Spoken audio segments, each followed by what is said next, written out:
So hi, welcome to Good Noise Podcast. I'm Shane, I'm Glory. and we're here with, Adam.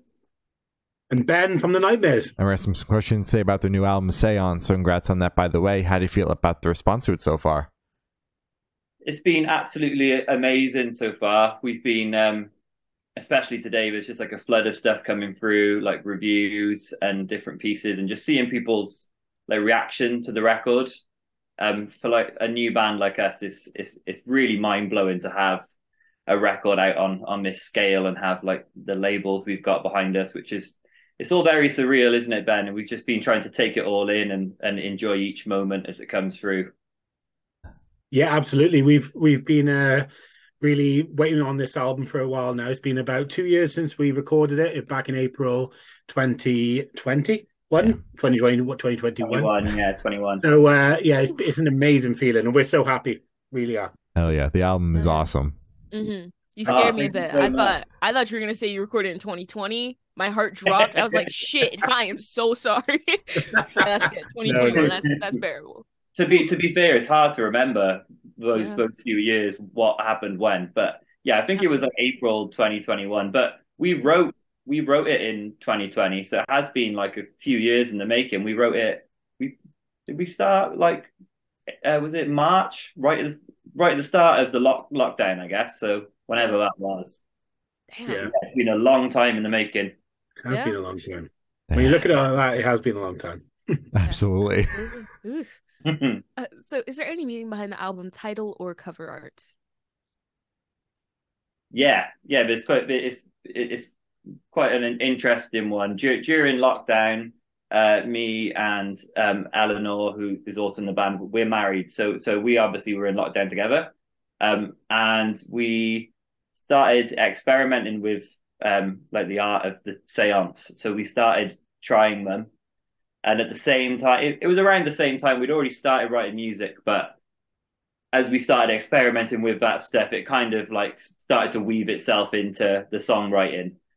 So yeah, the name is quite literal. There's a lot of themes about the afterlife and mourning and that sort of stuff in the music. So personally, for me, like it played a big part into the record, and we had some pretty interesting evenings experimenting with that stuff. So it made a bit of an impression on the both of us. So yeah, I think it definitely like led into the music. I don't know about you, Ben, but it kind of like yeah, it rings a lot of the record to me.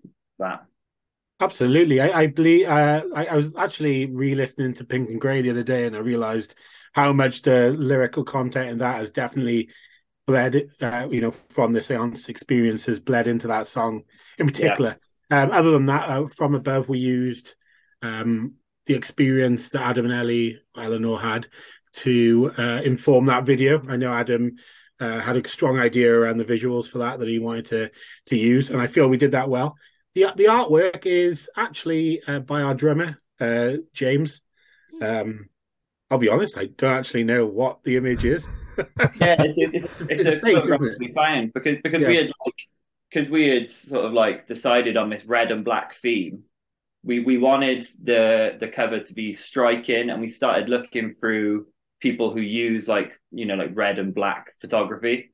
So we like landed on that photo, and then James took it and ran with it and made that artwork. Hell yeah. Awesome. Um, Yeah, so can you tell us a little bit about your writing process for this album? yeah. I mean, because it was all in lockdown, it was totally different to how we had done anything before. Really different. Me and Ellie, we bought like really cheap recording equipment, which I've got on the desk, but behind you here. Mhm. Um, we bought like the cheapest stuff we could get because we had never recorded anything at home before. So it was like £100 little interface box with some free software, and we just started working on some of the ideas which were already kind of half cooked in the rehearsal room. We just started working on those ideas and like fleshing them out a bit further, and then emailing them like back and forth with the other two guys in the band. So it was a strange process, but it worked somehow worked really well. I don't know. We kind of just like I feel like we really flourished in that time with writing. I don't know about you, Ben, but it was a great experience. Absolutely, and it gave us a focus during that time. We spent a lot of time on Zoom and phone calls, Yeah. flashing things out. And yeah, well, we spoke about this before, but I'm not sure it would have been the same album if it wasn't written during that time. I think just the way we started working, I think we'll take that forward a little bit as well. Not as much based online, but it's definitely something that we never used to do. We used to be a band, and I think most of us in the band, any previous bands, we would have been in the room writing together. Whereas this one was a little bit more removed, but also worked well because we were able to go over individual sections and parts of the song, parts that we're playing, and actually refine them a lot more. Mm-hmm. Yeah. It's great to hear that you guys flourished like during that period and during that writing process, because obviously we've spoken to a lot of bands that have written their records during the pandemic, and everyone, the census has either been, yeah, it was fine, or I fucking hated it. No one has said that they flourished and it was like a great experience. So it's great to hear like you guys adapted very well to that. I think one reason for that is as well that it kind of happened at, I'm hesitant to say the word perfect timing, because nothing's perfect for anything like that has an adverse effect on health. But the band, we were going to do a lot of touring in that year in 2020. However, we didn't, obviously, but we weren't a quote touring band at that stage. So I think a lot of bands that were they're literally their job or their income, obviously it's going to affect them a little bit more negatively than it affected us, because we were still young as a band. It's just cutting our teeth, really. So I think that's the only reason we flourished. Don't get me wrong, like it was a terrible time. And if it happened now, it would be horrible, because wow, albums just come out. It was just lucky again, out of context, that sounds terrible, but good timing for what it was for us. We made the best. Makes Absolutely. Sense. Yeah. So what song off this album took longest to write, and which one is your personal favorites? Oh, longest to write. I feel like maybe Evermore was maybe the one which didn't really fully come together until we were in the studio. The way we recorded that one was a bit different to some of the other songs, so we couldn't really finish it until we were there. We used like some drum loops and stuff like that, so that one probably took the longest from start to finish. Yes, did that one take the longest, Ben? I guess so. That's the one. Probably did. I think the majority of them were pretty much completely finished by the time we got there. I feel like that one and Everything Pretty Changing, sort of just the end section, and that it kind of took a while for us to figure out how long we were going to go on for at the end of that track. Those ones are probably the ones we experimented with the most. Yeah. So I think more than the writing, just how the finished song would look. I think it took a bit longer for that to happen. I think it hit 5 minutes in the end, but it could have gone longer. It could have been shorter. There was a chance for it to go a good 7 minutes, but 5 was long enough. Damn. I think favorite song. This keeps changing for me all the time, especially now the record's out. I think at the moment it's the opening track, It Follows. I think that one is just exciting to have that song out into the world, because no one's really heard us do a song like as punk sounding as that song is. Like for us, that's probably our most punk sounding song. Mm-hmm. And it's just really exciting to have the record open with that. So for me, it's probably It Follows. All right. Again, mine changes, but I'm sticking with it. I love Pink and Grey. I think it's the lyrical content and the juxtaposition between the beauty and the prettiness of the song, with how like sort of macabre and dark the lyrics are. I think I like that. It works well. Oh yeah. So how did the track list for the album come about? Did you guys write the opener be the opener, closer be the closer? Did you shuffle around and see what fits? What was that process like? We didn't write it in an order. I think because we were working on like one song at a time, and in this period where we were all in lockdown, we were just like finishing each demo one song at a time. And then by the end of that process, I think we had maybe like 15 or 16 demos. So there's a few songs that didn't make it to the record.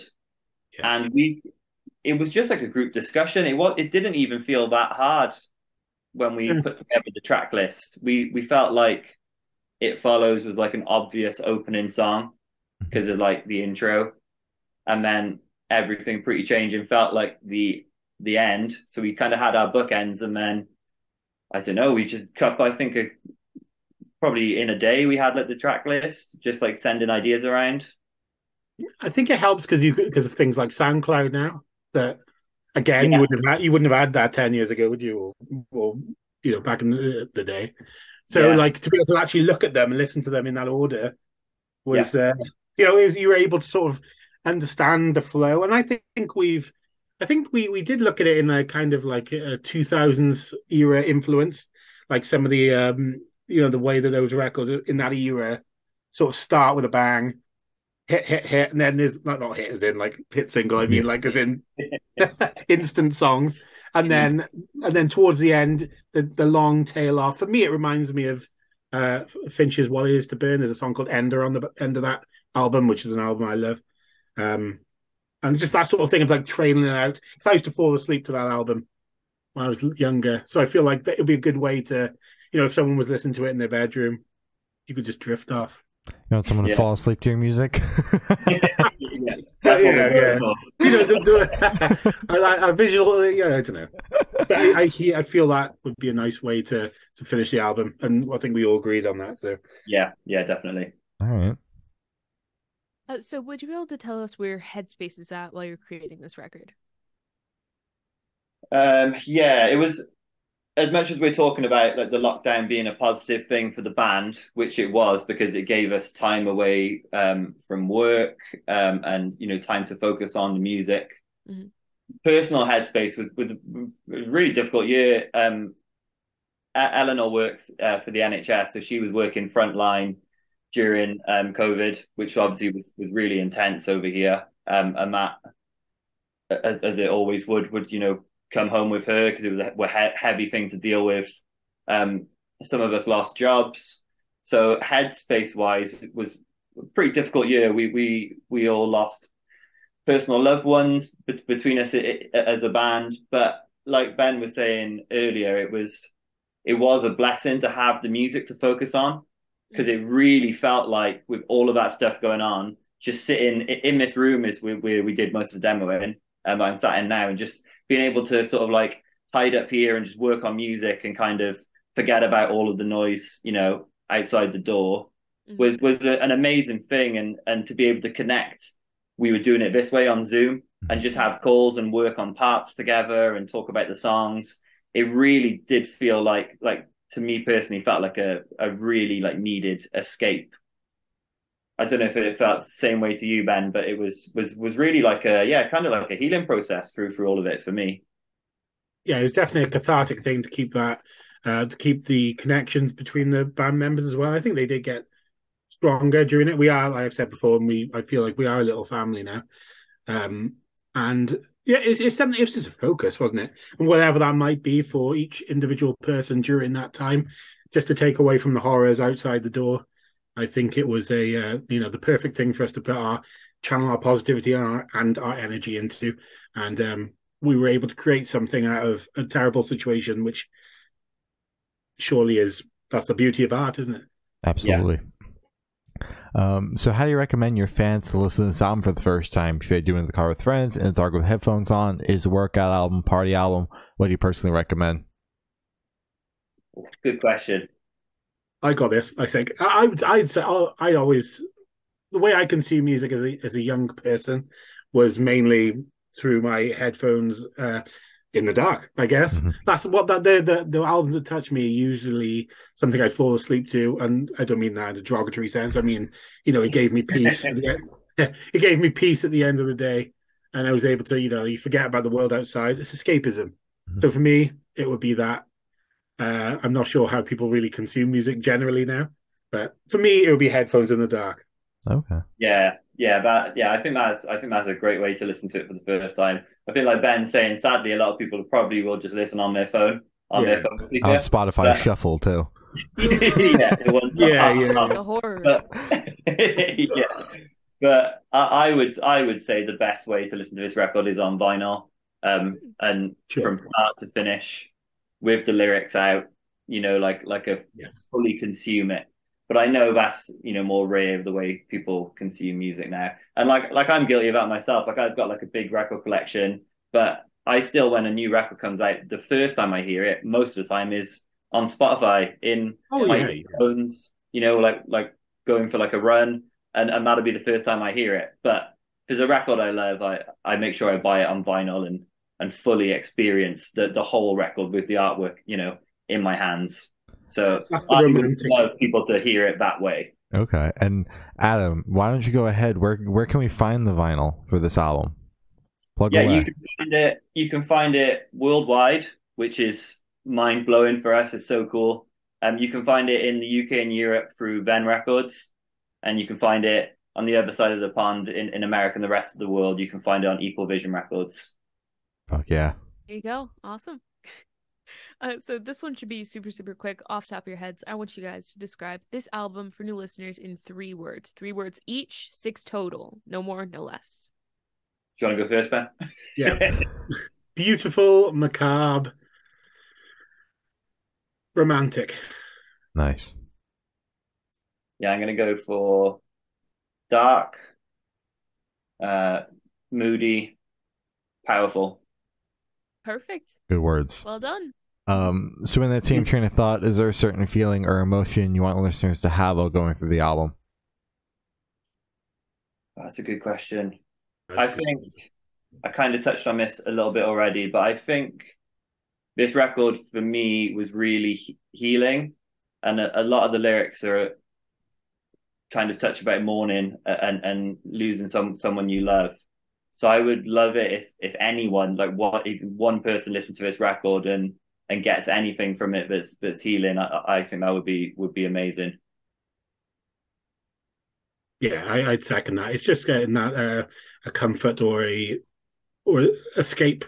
Someone. I just want people to feel like they can form or live within our world a little bit that we've created, and I'd hope that people can carry that forward and feel like they can be part of our little gang, I guess. Hell yeah. Yeah. So are you able to talk about any particularly challenging or standout moments from the creation of this album, positive or negative? We did have an interesting situation just before we started recording the record. We were booked in to record it with a friend, and something happened with them personally, actually, like with their hearing, like a medical problem. Oh, sure. So I think it was 2 or 3 days before we were due to start recording, the session was cancelled. And like for a band like us, because we still work, like we all work jobs, like we do this band alongside our personal lives. It's a big part of our lives, but we have to make time to do it, which we do because we love it. But this session, was very close to not happening when we actually went to record it, because it was 3 days notice and we had to find another producer, which was a stressful 3 days to say the least. Yeah, we got like a list of producers' phone numbers off everyone we could, like local to us, and literally went down the list ringing people. And really, like, luckily, someone right at the top of that list is the guy we ended up working with, and he was available in 3 days' time to come and live with us for a week to make a record, which is a crazy thing to ask someone to do. But he was like, yeah, I'm free. Let's do it. And if that hadn't happened that way, and we hadn't gone through that challenge, this record would not be anywhere near as good as what it is, because Richard Jackson, who we worked with, was absolutely phenomenal and really brought the record and the songs to life. Yeah. So we all, like, I'm sure Ben will say the same thing, we all really feel like a really strong connection to Richard now, and he kind of feels like that extra member of the band, and the extra member especially of this record. It's crazy. Absolutely. Sorry, go on. Go ahead. Yeah, I always feel like, you hear these these myths about this unset, the extra member of a band, like Adam just said, but he really has become very close to us, and I personally, as things stand right now, can't see us working with anyone else in the foreseeable future. So he's definitely going to be the next person we go to for any future recordings, and we're very happy with it. It's brilliant. It's a brilliant thing. it's crazy because he is from the same city as us, drinks in the same pub, and just none of us knew him. And then someone was like, "Have you asked Richard Jackson?" And we were like, "Who's Richard Jackson?" And then he was just a guy who was just there the whole time and had made like big like #1 records and stuff and like big rock records. And he was just in our pub, so it really was like it was meant to be. Bizarre. It's really crazy that you guys found like that elusive extra member of the band, kind of obviously by accident, just by calling around. And not only that the guy was just available not only 3 days prior, but also for the entire week, that his schedule was just magically full. It was so meant to be. And on a budget as well. Exactly. And on a budget, yeah, tight budget. Yeah, it was crazy, and it was just because he was from the same like city. Ben just like went and picked him up, and we're just like, right, yeah, we'll just pick you up on Wednesday. Like we go to the studio. We had like a Airbnb booked, like for the week, and yeah, he just came and lived with us. It was so weird, but it worked out so well. Yeah, that's crazy. Yeah. So for this question, I want you to picture you're on tour. You're at a gas station for a rest stop. What is your snack of choice? Takis. Nice. Do you guys have Takis? I fucking love those things. Spicy. They're great. Yeah, I was going to say any kind of like spicy crisps, any kind of like chili crisp or chips. Yeah, we're Taki fiends. Hell yeah. Perfect. So on the topic of food, if the band was a dish, what dish would the band be and why? Oof. I instantly think I want to say I'm going to say Italian, but some Italian dish. Mm-hmm. Spaghetti carbonara. I'm going with. I don't know why I've gone with that. Why would I go with that?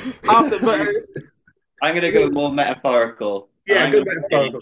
Like we'd be like a stew, because we've all got like personal different interests, and it kind of all comes together into like one big pot.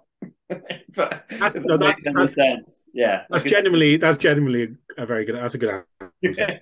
yeah. Unlike a spaghetti carbonara, which I don't. That is good though. That is good. But I haven't had a carbonara for years. I don't know why that's in your mind. You to yourself, just have one.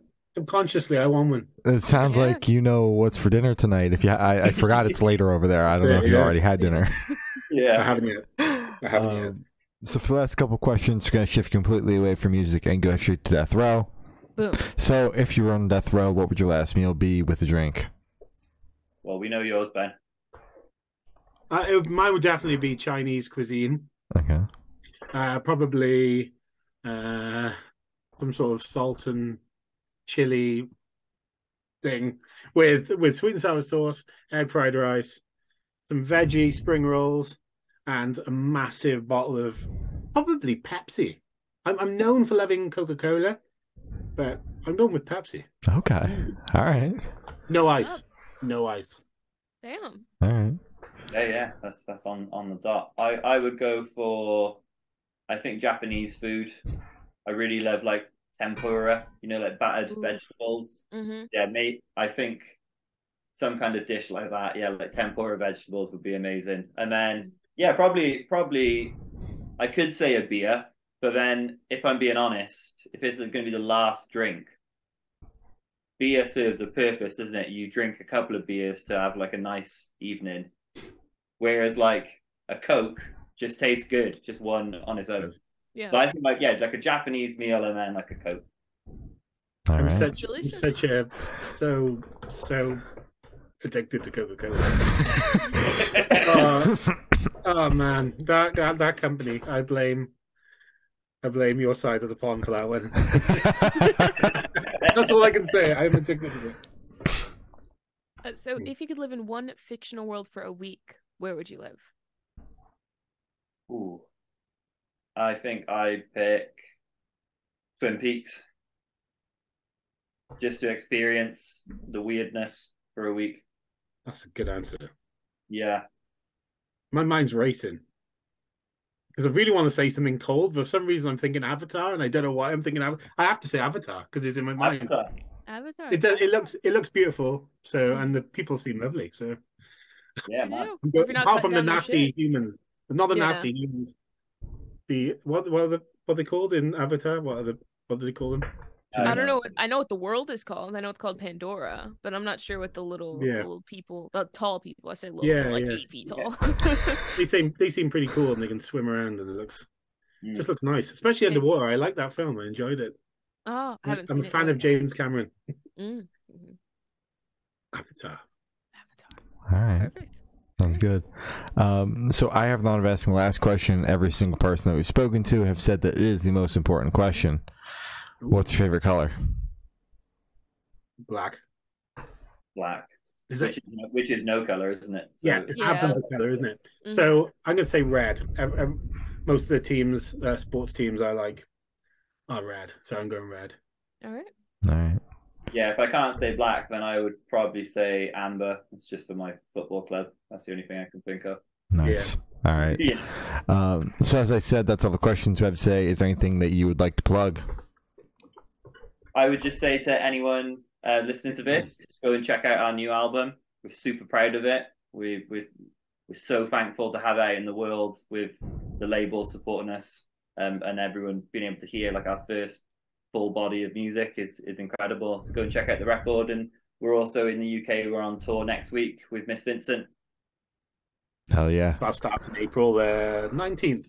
Yeah. So all right. obviously if you listen to that after that, then whatever tour we're on. There'll be something else. Yeah. All right. Well, thank you for now. This guy's been Adam and Ben from the Nightmares, and we have been the Good Noise Podcast.